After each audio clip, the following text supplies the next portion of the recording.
tema que eu quero compartilhar com vocês nessa noite está em Lucas, capítulo 4, o nosso posicionamento diante das tentações. E no meu coração, a minha expectativa é que você saia daqui nessa noite, entendendo que Jesus, sendo o nosso exemplo, Ele nos ensinou um caminho de vitória, Ele nos ensinou um caminho de escolhas. Alguém poderia dizer, mas Ele era o próprio Filho de Deus, e como Deus, pastor, Ele não tinha pecado, Ele não poderia pecar, mas como homem, Ele teve que fazer escolhas. Então a Bíblia diz no livro de Filipenses que Ele deixou esse lugar, essa glória, não é? Esse lugar de majestade que Ele tinha, na presença de Deus como parte da Trindade, e tornou-se homem, não é? Para estar entre nós, entre os homens, e em figura humana, como diz em Filipenses, Ele sofreu tudo aquilo que nós sofremos, Ele vivenciou tudo aquilo que nós vivenciamos, mas Ele foi vitorioso em todas as coisas, e Ele nos ensinou o caminho de vitória. É o que nós vamos aprender nessa noite. Eu quero apenas lembrar do que foi ministrado aqui rapidamente. Pastor Trajano, há 2 semanas atrás, ministrou aqui uma tremenda palavra, e o tema foi uma mensagem especial, usando o exemplo de Gabriel, que se apresentou a Maria, trazendo uma mensagem para ela, e da mesma forma como o anjo Gabriel veio para conversar com Maria, Deus também tem uma mensagem para cada um de nós. Eu creio que quem esteve aqui foi muito ministrado. Eu li a palavra, estudei ali os PowerPoints, e eu tenho certeza que você foi muito ministrado por essa palavra. E o pastor Eduardo, na semana passada, ele ministrou sobre o tema Deixando as Coisas de Menino. Quantos estavam aqui? Quem foi muito abençoado por essa palavra? Eu creio que foi uma palavra que desafiou o teu coração, e achei muito interessante a abordagem que o pastor Eduardo fez sobre o que acontece muitas vezes de pessoas que estão há tanto tempo na casa de Deus, mas que não conseguem crescer e galgar níveis de maturidade. O plano de Deus para mim e para você é que nós nos tornemos maduros.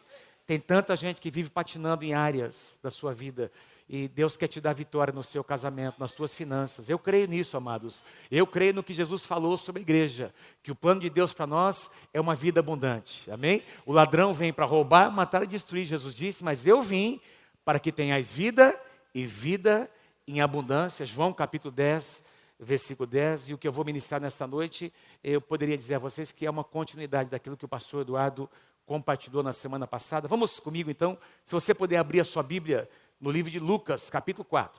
Lucas, capítulo 4, aqueles que trouxeram a sua Bíblia, você vai acompanhar comigo. A gente daqui a pouquinho vai visitar outras passagens bíblicas paralelas, mas o nosso texto principal é Lucas, capítulo 4, que conta aqui esse momento em que Jesus, logo após ser batizado nas águas, diz que ele foi enviado. Capítulo 4, versículo 1, diz que Jesus, cheio do Espírito Santo,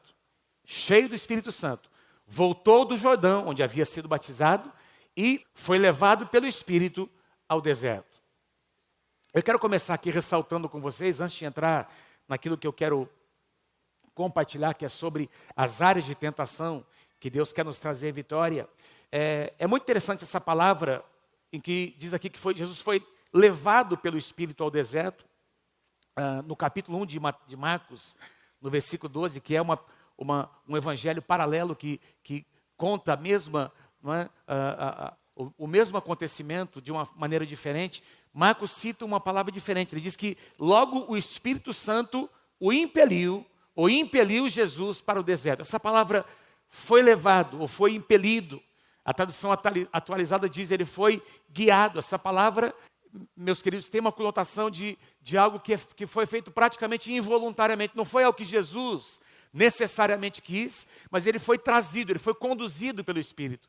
É como se Deus tivesse pego Jesus pelas mãos e dito a ele, olha, antes de você começar o seu ministério, eu vou te levar para 40 dias em que você vai ser provado. 40 dias no deserto, assim como aconteceu com Israel, que entre o Egito e a Terra Prometida passou pelo deserto. O plano de Deus não era que eles passassem por 40 anos, mas o deserto estava entre a promessa e a concretização, não é? E a Terra Prometida. O deserto fazia parte do processo. Jesus tinha que passar aí. E a Bíblia diz que Jesus foi impelido pelo Espírito. Diga assim comigo, Jesus foi impelido. não é? Ele foi lançado pelo Espírito Santo para passar por essa situação, e eu quero te lembrar, você sabe disso, muitas vezes eu e você temos passado, sim ou não, por momentos de deserto, ou por tempos, uma estação. Deserto fala de provação, deserto fala de momentos em que nós somos provados, em que a nossa fé é provada, não é? E que nossos valores são provados.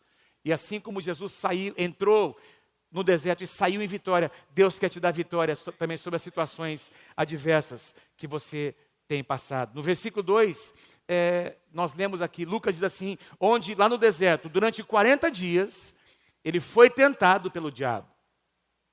Não comeu nada durante esses dias, e ao fim deles, teve fome. A maior parte dos comentaristas bíblicos concordam que Jesus fez um jejum de 40 dias de coisas sólidas. Ele não comeu nada, absolutamente nada, mas ele deve ter bebido água naqueles dias, porque diz aqui que ele não comeu nada e teve fome, não diz que ele teve sede, então provavelmente foi um jejum não total, não é? Mas um jejum parcial no sentido de que ele não tinha se alimentado de absolutamente nada, mas depois de 40 dias, Jesus teve fome. Vocês acham que é coerente ele ter fome depois de 40 dias? Não é? Nós jejuamos toda quarta-feira, os pastores jejuam. Eu não sei, quem aqui já teve experiência de jejuar pelo menos um dia? Levanta a mão, bem alto. Ótimo, a maioria. Quem já teve experiência de jejuar mais de um dia? Que bacana. Mais de 2 dias? Mais de 3 dias? Está diminuindo. Eu pessoalmente tive uma experiência de jejuar 7 dias. Quando nós estávamos lá envolvidos no ministério em Curitiba, foi um grande desafio que nós passamos, mas nós tivemos alguns desafios na nossa vida de jejuar 3 dias pelo menos. Eu vou falar para você uma coisa, não é fácil, meu irmão, não é? Porque o nosso corpo, não é? Ele funciona como um relógio, a gente está acostumado, tem a hora, e eu te dou um conselho, quando você estiver jejuando, não vá para o mercado fazer compra, você vai exagerar, você vai gastar mais, não é? Quem já jejuou sabe disso, de que tem aqueles momentos em que o teu organismo entra em agonia. Você imagina Jesus depois de 40 dias. Depois de 40 dias diz que a fome bateu. Ele deve ter sentido fome antes, não é? Mas eu diria para você que foi uma fome extrema. Foi um desejo assim muito forte que Jesus sentiu. 40 dias de jejum é algo que apenas nós encontramos no Antigo Testamento. Apenas Moisés e Elias experimentaram um jejum como esse. 40 dias.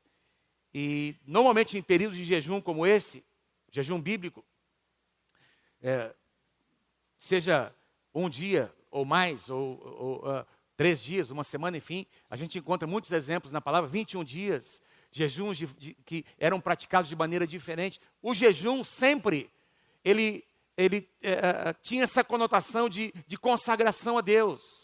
Não é? Ou por uma razão específica, um tempo de intercessão, um tempo de oração, um tempo de quebrantamento, um tempo de arrependimento. Lembra de Nínive, quando Jonas foi enviado para pregar para aquela cidade, de que toda a cidade jejuou, até os animais jejuaram, se quebrantaram, se arrependeram dos seus pecados. Jejum tinha sempre essa conotação de contrição, de quebrantamento, de intercessão, não é? de tratar com a alma. Portanto, eu quero sugerir a vocês que Deus também estava tratando com Jesus, sim ou não? Deus estava formando, Deus estava tratando, preparando Jesus para o seu ministério.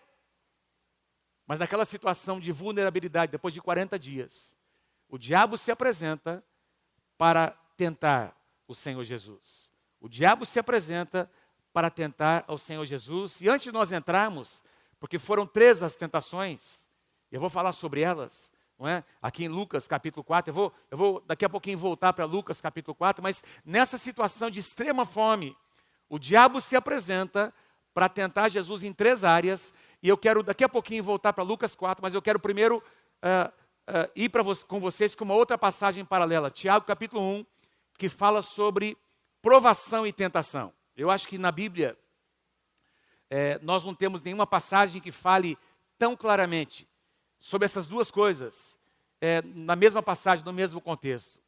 Nós encontramos passagens que falam sobre tentação e passagens que falam sobre provação, mas Tiago escreve no mesmo capítulo, é uma carta que ele escreve, e ele ensina sobre esses dois essas duas situações que nós, como crentes, vamos experimentar na nossa vida. E ele diz assim no versículo 2, primeiramente falando sobre provação, sobre sermos provados. Tiago 1, na tradução NVI, versículos 2, 3 e 12. Ele diz assim: meus irmãos, considerem motivo de grande alegria o fato de passarem por diversas provações. É difícil a gente encontrar alguém alegre passando por provações, mas Tiago diz que a gente deve se alegrar. Por quê?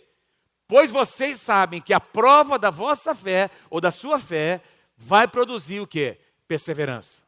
Então, quando nós entendemos que nós estamos passando por um período difícil, mas nós entendemos, porque temos um conceito da palavra, conhecemos a palavra como um todo, de que o nosso Deus é um Deus que não está contra nós, mas está ao nosso favor. Ele usa até mesmo as circunstâncias mais difíceis, e aquelas que nós nem entendemos racionalmente, para produzir alguma coisa em nós. Quando nós entendemos que todas as coisas cooperam para o nosso bem, então nós nos alegramos pela fé. Então perseverança é gerada em nós, não é? É gerado algo que nós não tínhamos antes. E nós sabemos que vamos sair, ainda que nós às vezes não tenhamos, ainda não estejamos vendo o final daquela situação ou uma solução, mas nós temos a certeza de que Deus está conosco e de que nós vamos sair do outro lado mais fortes do que nós entramos. Quem pode dizer amém? Essa é a perspectiva de uma provação. A provação que Deus permite sobre nós sempre é para nos tornar pessoas mais fortes, pois vocês sabem que a prova da sua fé produz o quê? Perseverança. Fala assim para quem está pertinho de você: Deus quer te ensinar a ser uma pessoa perseverante. Diga lá: Deus quer te ensinar a ser uma pessoa perseverante. Fale assim para ele, persevera, meu irmão, persevera, fica firme. Versículo 12. Tiago completa esse pensamento dizendo assim: feliz é o homem que persevera na provação. Feliz é o homem que persevera. Olha, já tem perseverança, já tem tenacidade. Esse cara aqui ele está entendendo que Deus está agindo. Feliz é o homem que persevera na provação, porque depois de aprovado por Deus, receberá a coroa da vida que Deus prometeu àqueles que o amam. Quem aqui ama o Senhor Jesus? Diga amém. Tem coroa da vida para você, tem recompensa, tem aprovação para nós. Então as nossas atitudes podem receber aprovação ou reprovação. Tem gente que quando passa por provação, eu fico impressionado, meus irmãos. A gente aconselha muita gente. É interessante a gente observar como diante da mesma situação, da mesma provação, não é? Da mesma adversidade, as pessoas reagem de maneira diferente. Tem pessoas que para cá, às vezes uma coisinha de nada, desestrutura. Começa a questionar Deus. Nós acompanhamos o pastor Brigo nessa situação. Eu recebi na sexta-feira à noite um telefonema do nosso pastor, um dos nossos pastores, o pastor Jorge, porque lá onde o pastor Brigo caiu, tinha um irmão da nossa igreja, o Tomás, se não me engano, não sei se ele está por aqui nessa noite, se o Tomás está por aí. Diz que ele estava lá acampando naquele lugar, e ele ficou com o pastor Brigo ali, cuidando do pastor Brigo. Telefonou para você, né, Jorge? Telefonou para o pastor Jorge ligou para mim. Já falei: Jorge, liga para a pastora Márcia. E eu vi já imediatamente a reação da pastora Márcia. Eu não encontrei em nenhum momento desespero. Apesar de ser uma situação muito difícil. Porque a pastora Márcia, desde o começo, estava confiando em Deus. Entendendo que Deus estava guardando o seu marido. Meus amados, o Brigo foi guardado. Os anjos estavam ali naquele lugar guardando a vida do pastor Brigo. E a pastora Márcia foi lá para o hospital acompanhando, a gente ligando, né, pastora Márcia? Ela mandando, não é, as mensagens por WhatsApp para a gente acompanhando, e a gente vendo fé no coração dela. Não é? Vendo aquela perseverança, persistência. Por quê? Porque ela percebeu que Deus já estava no controle. Poderia ter sido muito pior, Deus já estava naquela situação. Mas é impressionante como tem pessoas que por uma situaçãozinha assim já melindra, já questiona. Ah, que Deus que é esse que eu sirvo? Meus amados, Deus quer produzir perseverança nos nossos corações. Vamos ver o que Tiago diz sobre tentação. Tem uma diferença entre ser provado e ser tentado. E agora Tiago diz aqui, nos versículos 13 e 14, ele explica, ele fala agora sobre tentação. Ele diz assim: quando alguém for tentado, não é mais provado agora, quando alguém for tentado, jamais deverá dizer: estou sendo tentado por Deus, pois Deus não pode ser tentado pelo mal e a ninguém tenta. Cada um, porém, é tentado pela própria cobiça, pela sua alma, pela sua carne, pelas suas vontades, sendo por essa arrastado e seduzido se ele não se posicionar. E você vai perceber, depois eu não vou ler aqui, mas se você ler na sua casa, ele vai falando da sequência, não é? Das decisões que são feitas depois da tentação, que vai gerar o pecado e depois a morte. Consequências terríveis. Mas então, Tiago faz uma colocação muito clara, ele separa o que é provação e o que é tentação. Diga assim comigo, provação, tentação. Presta atenção na palavra ali, tentado, diga assim, tentado. Diga assim, tentado. É ou não é verdade que todos nós somos tentados? Talvez você passou por isso essa semana. Deixa eu mostrar para você algo interessante, que eu estava ontem preparando. Eu gosto de estudar as palavras, não é? Eu não estou aqui fazendo, não quero aqui prolongar muito, mas eu gosto de estudar o sentido das palavras, porque o Novo Testamento foi escrito originalmente em grego. E ao ser traduzido para o português, para a língua portuguesa, muitas palavras portuguesas não conseguem expressar o que as palavras no grego de fato queriam dizer. Então, é interessante, eu cheguei a uma conclusão, a palavra provar, ou provações, ou ali ser tentado, vem da mesma raiz dessa palavra grega ali, peirasmos, não é? A palavra tentado, você pode ver que é uma palavra bem parecida, que é uma raiz, se eu colocasse ali tentação no grego, provações e tentações vêm da mesma palavra grega, mas ela pode ter significados diferentes, e eu consegui encontrar nos dicionários bíblicos pelo menos 3 significados que eu coloquei aqui. O primeiro deles, não é? Dessas duas palavrinhas, é uma adversidade, provação ou até tentação. Aliás, no caso, provação é uma adversidade ou prova, dependendo da circunstância, ela é traduzida de uma forma, ela é aplicada de uma forma. Então, ela pode ser traduzida como uma adversidade ou uma prova, provação. Por exemplo, quando os nossos filhos, você que estudou aqui, você que está estudando, jovem, adolescente que está aqui, você vai para a escola e para que você galgue níveis, não é? Passe de um ano para outro, tem as provas, não é? Para você fazer um curso de mestrado, pós-graduação, você vai passar por provas, você vai passar por avaliações. Esse é o sentido de ser provado, uma adversidade, uma prova, para que você sempre vá para um nível maior. O pastor Eduardo ministrou sobre ir para a maturidade. Deus quer nos levar para a maturidade, para níveis cada vez maiores nele. Quem está comigo aí, diga amém. Uma das formas que Deus usa, tem muitas, uma delas é, quando nós passamos por adversidade e temos a atitude correta, nós saímos mais maduros. Nós saímos aprovados. Passamos por uma prova e somos aprovados. Um segundo significado, ser examinado. Por exemplo, eu citei aqui de manhã, algumas semanas atrás, eu e o pastor Luiz visitamos a empresa de um dos nossos irmãos aqui da igreja, o irmão Luiz Mozaquato, que é um empresário, tem uma empresa em Apucarana muito próspera, ele é sócio de uma outra pessoa, não é? Nós fomos lá visitar, orar pela empresa, e nós vimos ali diversas peças e equipamentos são fabricados, e nós fomos lá visitar o setor de controle de qualidade. Quando você compra um equipamento, por exemplo, você vê ali, normalmente tem ali um selinho, escrito controle de qualidade, a data, porque aquele equipamento passou, depois da linha de montagem, por um setor onde ele foi examinado.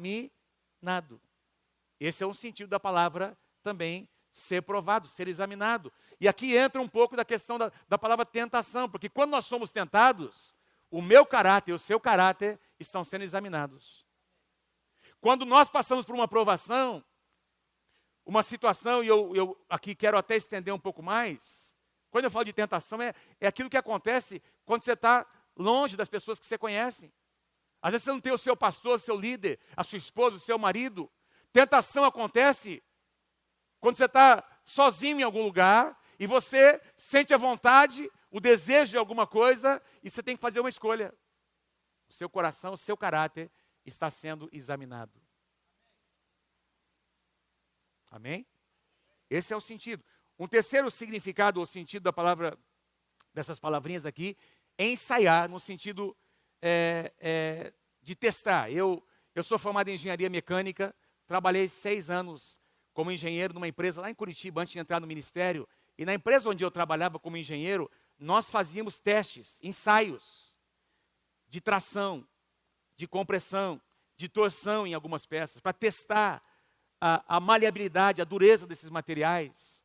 Por exemplo, um asfalto, quando essas vigas que são feitas, não é? Aí nos viadutos, todo esse material, eles passam, empresas sérias fazem testes, fazem ensaios para verificar a dureza daquele material, não é? A maleabilidade daquele material, a capacidade de suportar impactos daquele material. Tudo isso tem a ver com ser testado.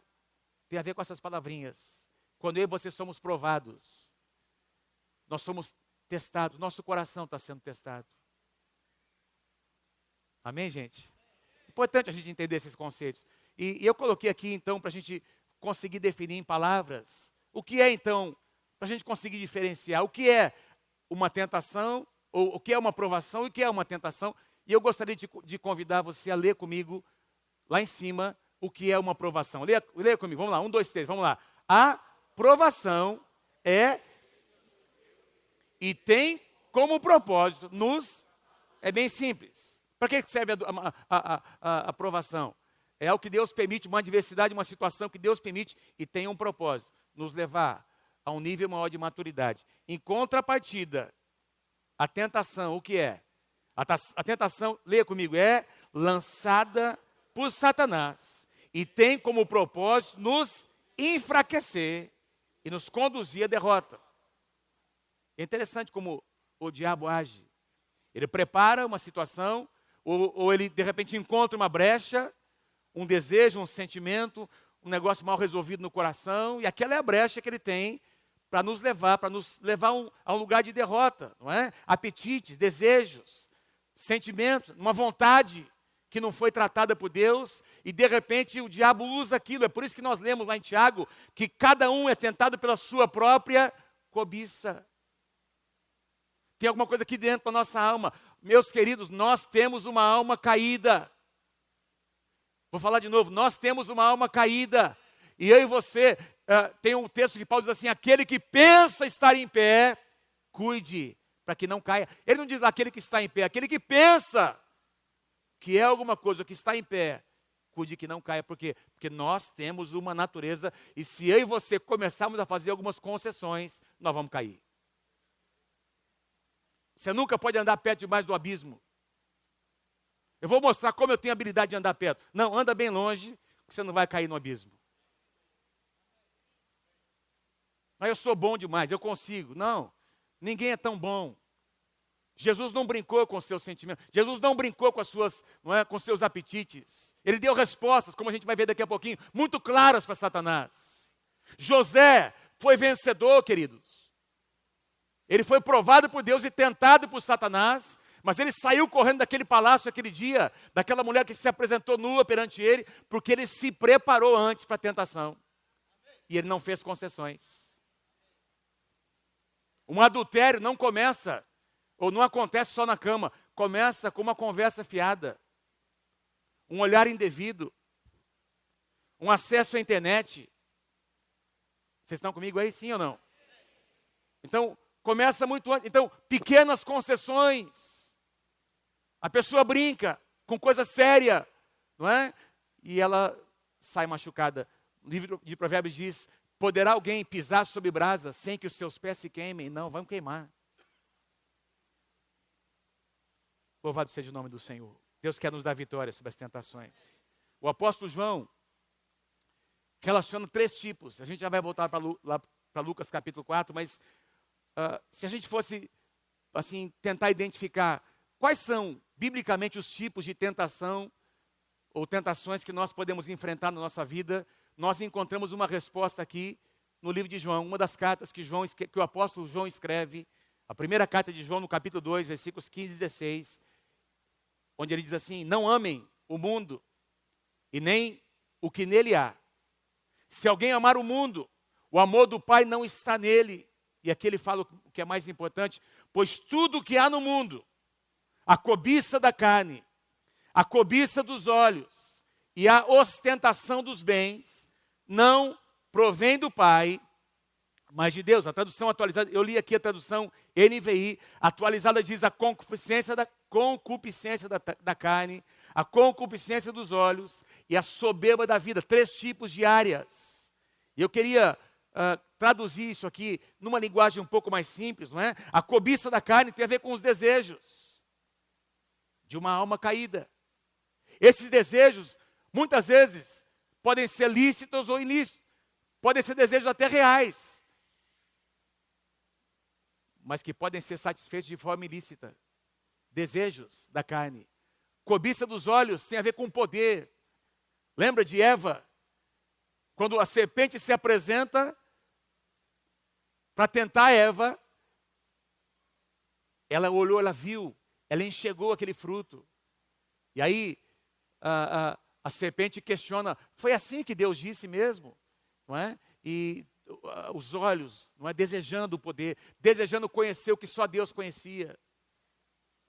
Não é? Porque aquela árvore era a árvore do conhecimento do bem e do mal. E a ostentação dos bens tem a ver com orgulho, que nada mais é do que a base de todo o pecado. E eu quero falar sobre essas três áreas, voltando lá para Lucas capítulo 4, para mostrar a vocês que foram exatamente nessas três áreas que Jesus foi tentado. Vocês estão comigo?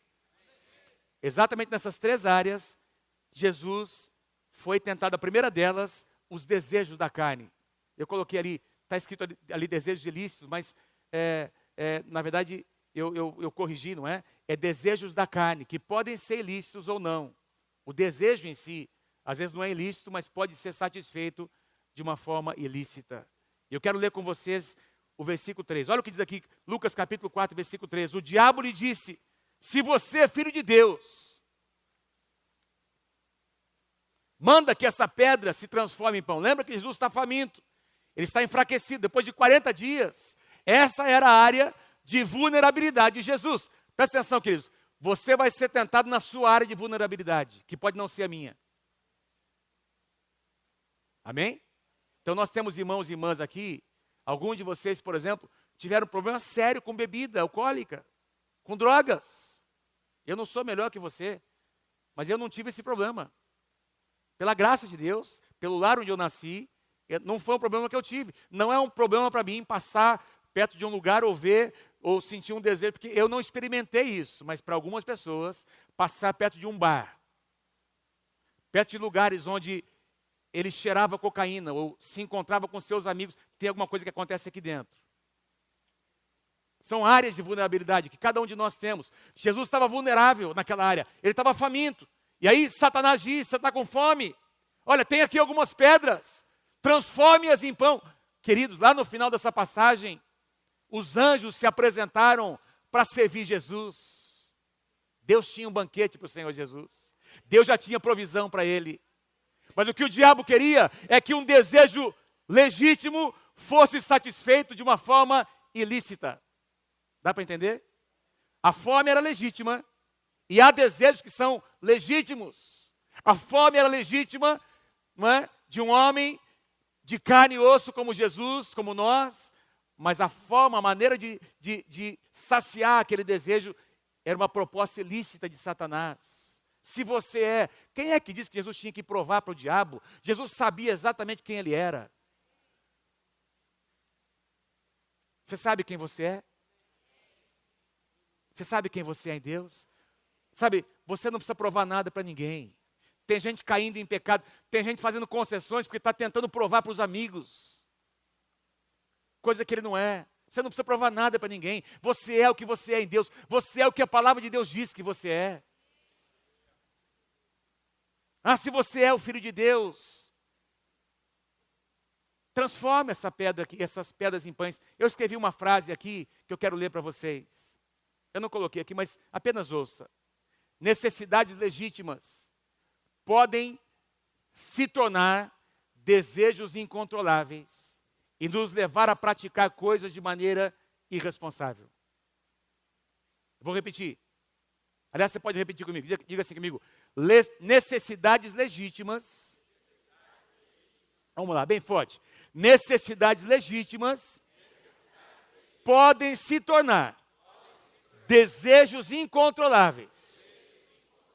Até aí tudo bem?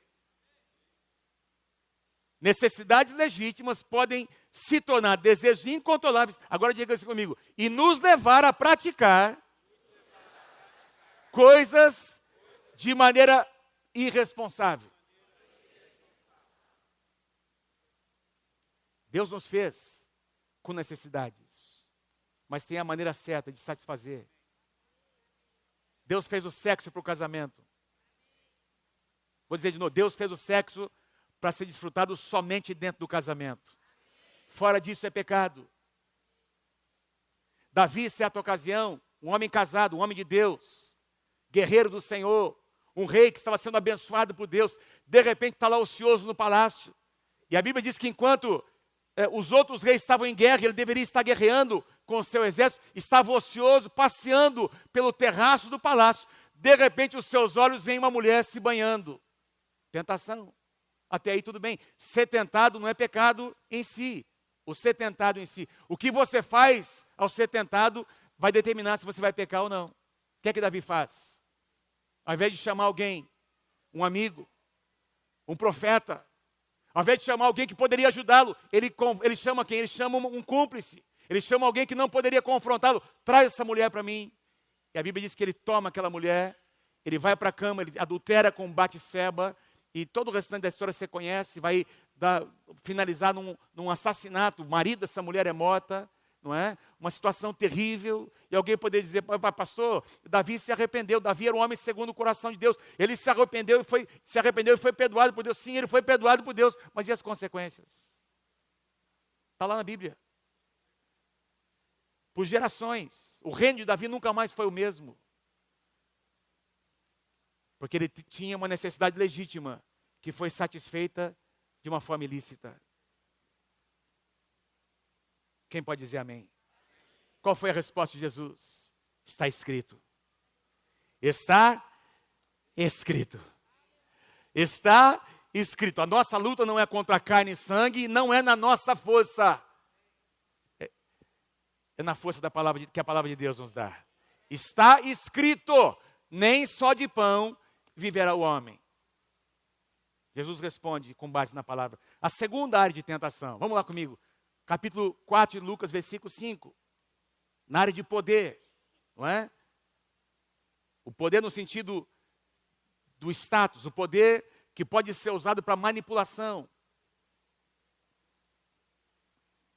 Versículo 5 diz assim. O diabo levou Jesus a um lugar alto e mostrou a ele, num relance, todos os reinos do mundo. Presta atenção nessa frase, diga assim comigo, num relance. Mais uma vez, num relance, todos os reinos do mundo. Mas pastor, como é que isso aconteceu? Como assim? Jesus viu todos os reinos. Foi uma visão. Jesus teve uma visão dos reinos. O ministério de Jesus, no sentido geográfico, nunca foi muito longe. Por exemplo, o apóstolo Paulo foi muito mais longe que Jesus. Jesus permaneceu ali, naquela região da Galileia, da Judeia, Samaria, não é? E geograficamente ele nunca foi muito longe, fisicamente. Mas ele agora, em visão, ele tem essa visão. O diabo mostra para ele, conversa com ele sobre as nações. Presta atenção em algo. A nação de Israel, durante a sua trajetória, desde o Antigo Testamento até o Novo Testamento, meus queridos, foi oprimida, foi dominada por diversos impérios. O Império da Babilônia, não é? O Império Persa, o Império Grego, e nos dias de Jesus, o império que dominava era o Império Romano. Sim ou não? O Império Romano governava. E aí, né, com César e etc e tal, a Bíblia diz em João capítulo 1 que Jesus foi rejeitado pelos judeus. Por que ele foi rejeitado? Ele veio para o que era seu, mas os seus não receberam. Por que os judeus não receberam? Porque eles queriam um Messias, esperavam o Messias como um homem político, como um homem que viria como um libertador para tirá-los, para libertá-los do império, da opressão do Império Romano. E aí Satanás vem para dizer a Jesus, tem aqui todos os impérios, tem essas nações, os reinos deste mundo. E no versículo 6 ele diz, e eu vou te dar a autoridade sobre todos eles, e vou te dar também o esplendor, o poder, a glória, porque me foram dados e eu posso dá-los a quem eu quiser. Eu tenho comentado isso aqui. Por que o diabo disse que esse poder foi dado? Lá no Jardim do Éden, Adão e Eva entregaram para Satanás o domínio que Deus tinha entregue nas mãos dele, para ser o representante de Deus na terra. Adão e Eva entregaram nas mãos de Satanás. E é por isso que a Bíblia diz que Satanás é o príncipe deste mundo. E ele estava agora oferecendo algo para Jesus, mais uma vez. Oferecendo um atalho. Você pode dominar, você pode ser honrado, você pode ter poder, muito poder, você pode satisfazer as expectativas dos judeus dessa forma ilícita. É mais rápido. Vocês estão comigo, gente? É mais rápido. Vamos dar um jeitinho aqui. E eu quero dizer para vocês uma coisa, que como homem, o coração de Jesus estava sendo testado. As motivações mais íntimas do coração de Jesus, meus queridos, estavam sendo tentados. Porque, sabe, deixa eu dizer uma coisa, eu creio que Deus quer prosperar a tua vida, eu creio. Quem crê que Deus quer nos prosperar? A pergunta que eu e você precisamos responder é por que que eu quero? Por que que nós queremos prosperar? Se Deus nos abençoar, o que é que nós vamos fazer com essa bênção? Se Deus colocar você no lugar de autoridade, de poder, de influência, o que é que você vai fazer com essa autoridade, com esse poder que vai chegar às suas mãos? Tem gente que estraga tudo quando Deus abre uma porta, porque não está preparado para ser honrado. Tem gente que não está preparado para receber honra. Tem gente que não está preparado para ser colocado por Deus no lugar de influência, de poder, meus queridos. Deus tratou com José durante 13, 14 anos, para que quando ele subisse ao trono, ele pudesse governar debaixo da unção e da graça de Deus. Quando os seus irmãos vieram, e ele pôde se apresentar aos seus irmãos, e o pai Jacó morreu, ele teria condições de usar o poder que ele tinha para se vingar dos seus irmãos, mas ele usou o poder para abençoar os seus irmãos.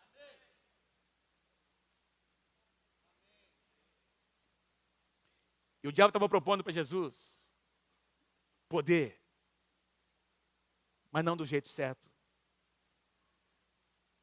Louvado seja o nome do Senhor. Vamos ver a resposta de Jesus, versículo 7. O diabo diz assim, aliás, ele continua dizendo, se você me adorar, tudo isso aqui vai ser seu. Vamos fazer uma troca. Você me dá adoração. E essa palavra aqui, se você me adorar, literalmente no grego significa, se você se curvar e lamber a minha mão como um cão lambe a mão do seu dono, eu vou te dar esse poder, eu vou te dar esse esplendor. Tinha um preço. Porque um poder ilícito tem um preço. Nós estamos vendo no Brasil isso acontecer. Então, se você me adorar tudo isso aqui será seu. Sabe que o diabo muitas vezes vem para propor que nós façamos as coisas certas do jeito errado. É muito perigoso quando a gente é tentado e a gente começa a negociar sobre fazer coisas certas, que são certas, mas do jeito errado. Deus tem o jeito dele de fazer as coisas. Se Deus vai te abençoar, Ele vai em nome de Jesus. Quem recebe, diga amém. Tem que ser do jeito dele. Quem quer que seja do jeito dele? Diga amém. Amém, querido? Tem que ser do jeito dele, não é?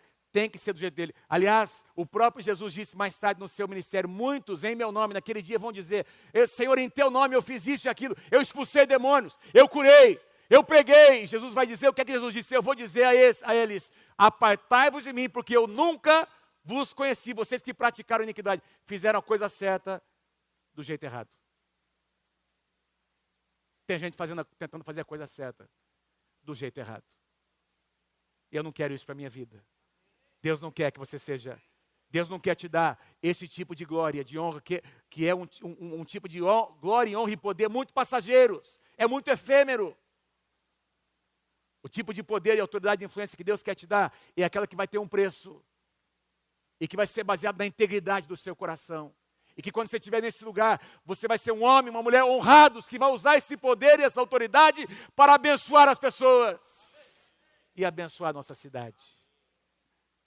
A resposta de Jesus foi, versículo 8, está escrito, mais uma vez, adore o Senhor, o seu Deus, e só a Ele preste culto. Mais uma vez, está escrito. Está escrito. A força da palavra de Deus. Vamos para a terceira área de tentação, o orgulho. Talvez eu diria para vocês a mais difícil delas, porque o orgulho é a base de todo engano. O orgulho é a base de todo pecado. O orgulho diz, Deus quer de um jeito, eu vou fazer do meu jeito. A palavra pecar significa errar o alvo. Literalmente, não é errar o alvo.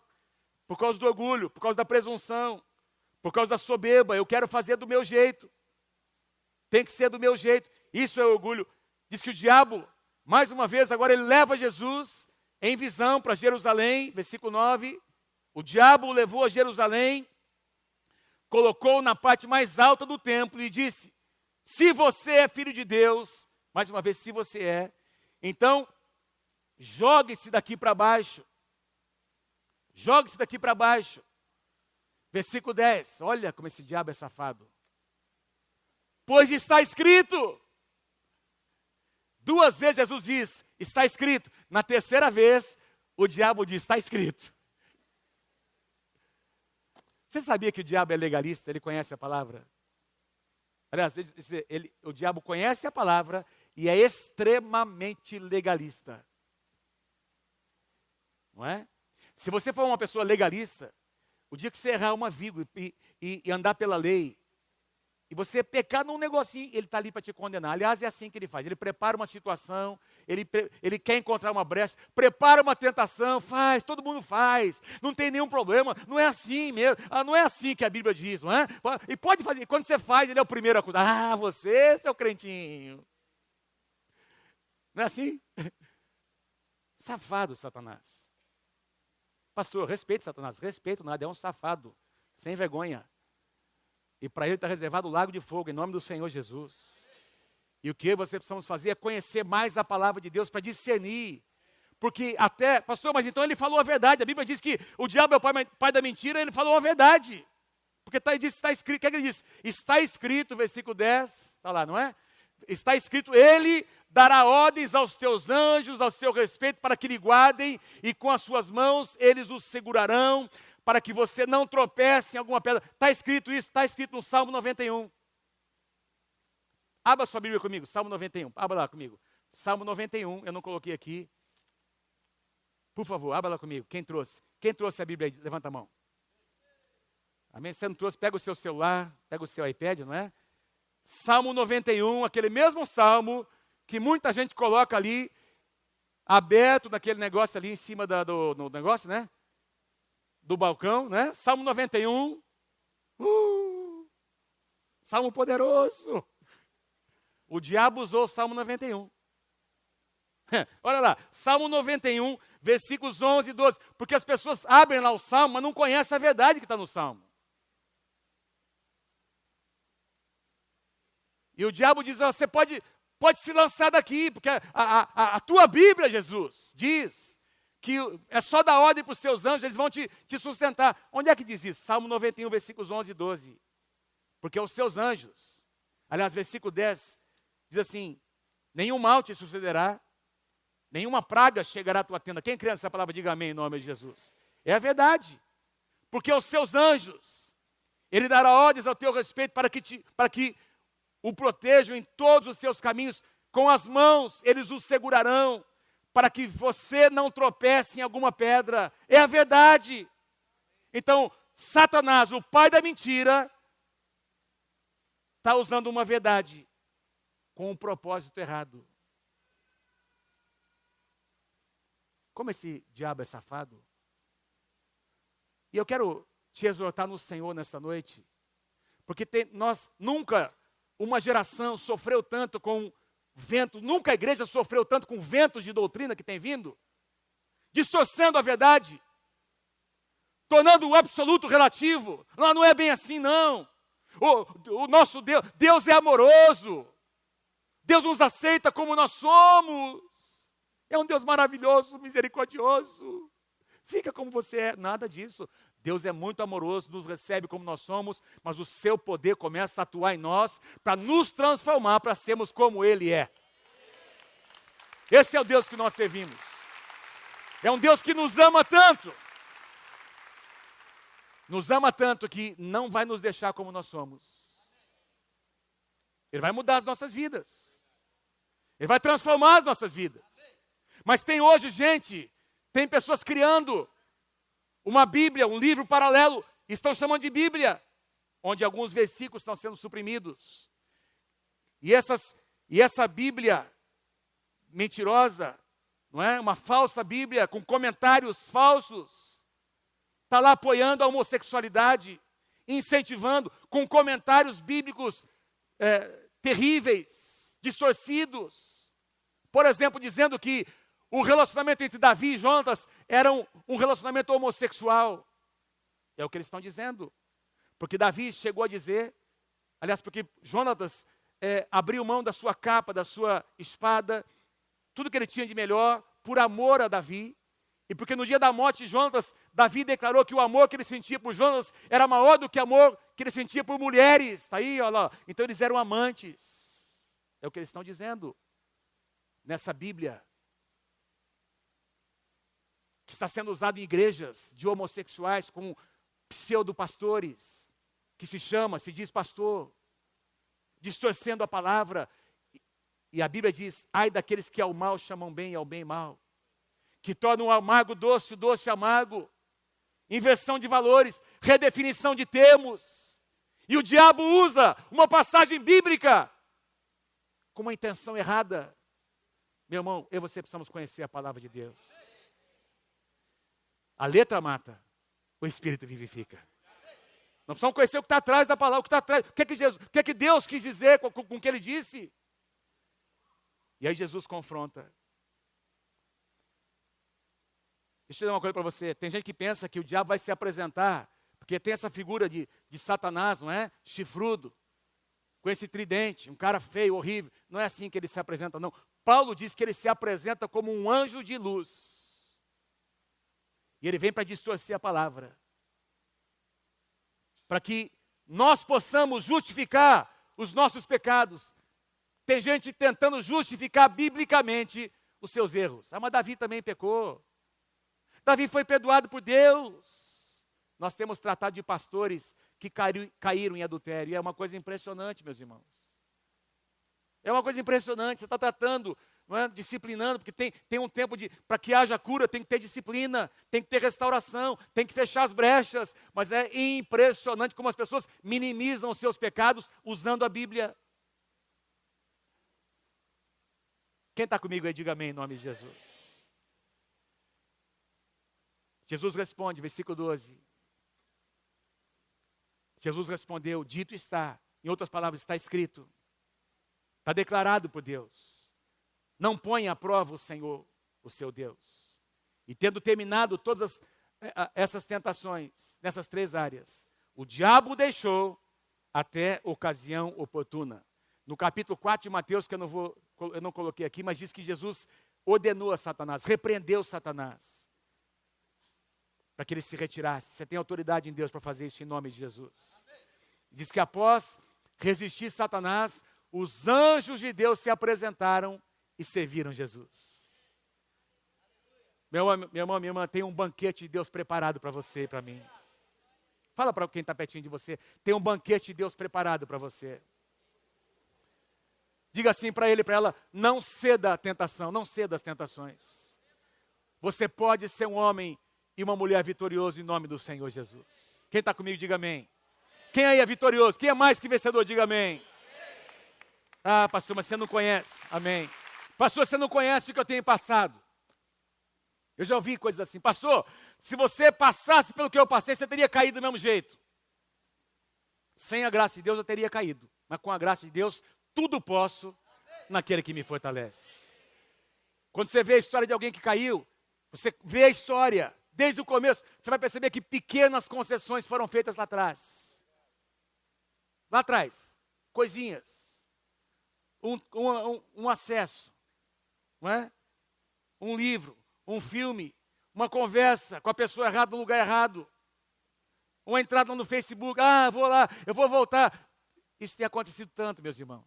Tem lá gente passando por crise no casamento, de repente visita lá a internet, as mídias sociais, para reencontrar um amigo lá da adolescência, um ex-namorado da adolescência. Já ouviu falar disso? Eu quero finalizar nessa noite, quero chamar os músicos para que eles venham com essa passagem bíblica que Paulo nos dá. Uma resposta para aqueles que dizem, não, pastor, você não sabe como é difícil. É difícil. Como foi difícil para o Senhor Jesus. Mas está aqui a resposta para você e para mim. nós podemos vencer as tentações. Olha o que Paulo diz: não sobreveio a vocês tentação que não fosse comum aos homens. Mas Deus é fiel. Diga assim comigo: Deus é fiel. Fala para a pessoa ao seu lado: Deus é fiel. Deus continua sendo fiel. Deus é fiel e Ele não permitirá que vocês sejam tentados. Ele não permitirá que vocês sejam tentados. Satanás pode vir, ele pode crescer diante de você, mas o Deus que você serve é maior do que Satanás, e ele não permitirá que vocês sejam tentados além do que possam suportar. Palavra de Deus. Palavra do Senhor, presta atenção. Mas quando forem tentados, porque nós seremos, Ele, o Senhor Jesus, lhes providenciará um escape. Meus amados, sempre tem um escape, para que vocês o possam suportar. Sempre tem um escape, sempre tem uma saída. Não brinca com o pecado. Não faça pequenas concessões. Discina situações que o diabo, Paulo diz assim, que nós não podemos ignorar os desígnios de Satanás, porque ele é um cara astuto, malandro. Satanás é malandro. Ele é o diabo, pai da mentira. A sua intenção é roubar, matar, destruir você, tua casa, sua família, seu casamento. Mas se você se posicionar em Deus e na palavra, você vai vencer em nome do Senhor Jesus, porque Jesus venceu e nos mostrou, nos ensinou o caminho da vitória. Você pode ficar em pé comigo nessa noite, em nome de Jesus? 1 Coríntios capítulo 13, capítulo 10, versículo 13. Eu quero pedir que você coloque a sua mão direita, levanta a sua mão direita assim, levanta a sua mão direita, aqui no seu coração. E a sua mão esquerda você vai levantar para o Senhor. E você vai declarar esse versículo na primeira pessoa. Não sobreveio a mim tentação que não fosse comum aos homens. E Deus é fiel. Ele não permitirá que eu seja tentado além do que possa suportar. Mas quando eu for tentado, Ele me providenciará um escape para que eu possa suportar. Amém? Vamos declarar de novo? Você declarou agora, foi um ensaio, tá? Foi só um ensaio. Agora você vai declarar para Satanás que tem tentado a sua vida. Você vai declarar com toda a tua força, para ele ouvir. Põe a tua mão direita no seu coração. Diga na primeira pessoa, vamos lá comigo. 1, 2, 3, vamos lá. Não sobreveio a mim tentação que não fosse comum aos homens. E Deus é fiel. Ele não permitirá que eu seja tentado além do que eu possa suportar. Mas, quando eu for tentado, Ele me providenciará um escape para que eu possa suportar. Amém. Aleluia. Quero pedir que as famílias se reúnam, marido e esposa. Abraça a sua esposa, se a tua esposa está pertinho de você. Aleluia, Senhor. Antes da gente cantar uma canção, quero te convidar a fechar os seus olhos. Toda a igreja com os olhos fechados. Todos com os olhos fechados, por favor. Feche os seus olhos. Aleluia. Começa a orar, apenas ouça o que eu vou dizer nessa noite.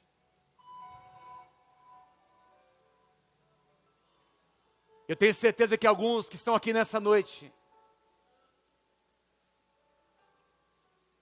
o diabo tem vindo, porque ele sabe que você está marcado por Deus, ele sabe que há palavras de Deus sobre a tua vida que ainda não se cumpriram, e assim como Jesus disse sobre Pedro, eu estou intercedendo por você, porque eu sei que Satanás decidiu vir sobre a tua vida para te peneirar. Por isso, desde já estou intercedendo por você, Pedro. O diabo tem vindo de maneira furiosa contra alguns de vocês. Estou falando para homens e para mulheres.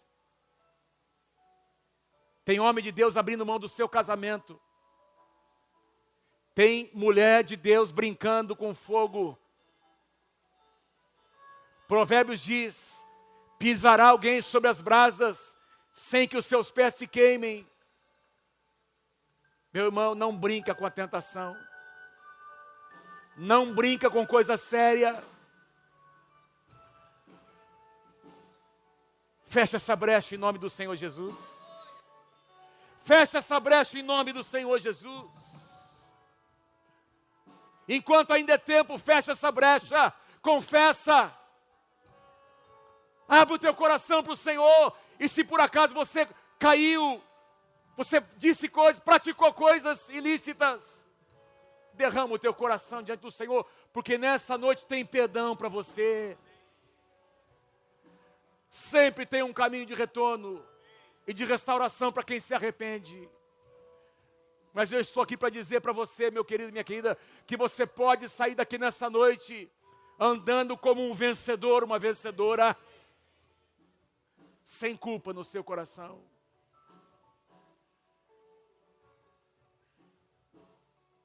Senhor, eu oro pela tua igreja aqui nessa noite reunida, Senhor.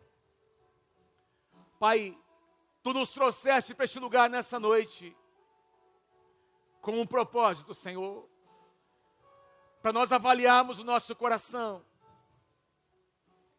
E tu sabes que eu tenho muito temor no meu coração nessa noite, Senhor.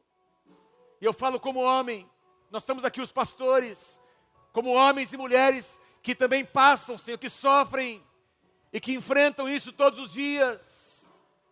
Dá-nos força, Senhor. Capacita-nos, Senhor. Capacita-nos, Senhor, para discernir as artimanhas de Satanás. Capacita-nos, Senhor, para sermos uma igreja vitoriosa nesses dias, em que a tua palavra está sendo questionada, Senhor, em que aquilo que é absoluto está sendo questionado. Que a tua igreja se levante santa, Senhor, em nome do Senhor Jesus. Traz cura aos corações nessa noite, Senhor. Pai, traz cura, traz restauração aos casamentos. Pai, que as brechas sejam fechadas.